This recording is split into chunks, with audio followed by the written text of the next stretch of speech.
ઓહો, ખબર નહીં રિઝલ્ટ કેવું આવશે. અરે હારું જાય છે રિઝલ્ટ, તું કામ ટેન્શન લેસ?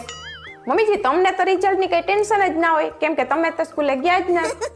સ્કૂલે તને નથી ખબર, મને અંગ્રેજી સિવાયમાં બધામાં 100 માર્ક આવતા. તો પછી અંગ્રેજીમાં કાં ના આવતા? કેમ કે હું અંગ્રેજોની વિરોધી હતી. અંગ્રેજો ભારત છોડો, ઇન્કલાબ જિંદાબાદ. અરે પાગલ થઈ ગયા મમ્મીજી. હું હિન્દુસ્તાન જિંદાબાદ. હું રિબિન કાપીને ઉદ્ઘાટન કરવાનું છે? અરે એ તો મારી હાહુમાં છે ને, એ તો આવા બધા કામમાં બહુ આગળ હોય. હવે તો બસ તમે તૈયારી કરીને રાખો ને, મારી હાહુમાં આવે જ છે. શું થયું વહુ, કેવાની વાત કરે? મમ્મીજી તમને બધાય નીચે બોલાવે છે ઉદ્ઘાટન કરવા માટે.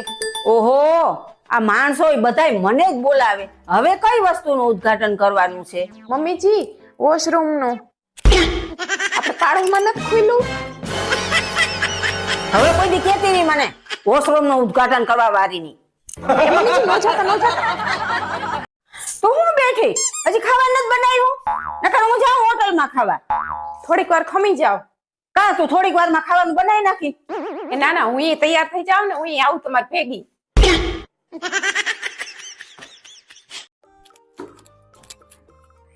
એ ફ્રૂટ લઈ આવી કે નહીં? ના. કેમ? અરે તમે જે ધીરજભાઈ ફ્રૂટ વાળા કીધા હતા ને, એ કઈ મળ્યા જ નહીં. કોણ ધીરજ? તમે જ કીધું તું ધીરજના ફળ મીઠા હોય.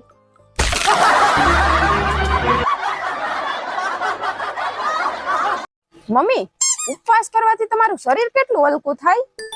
જેટલું તારું બકવાસ કરવાથી મન હલકું થાય ને એટલું.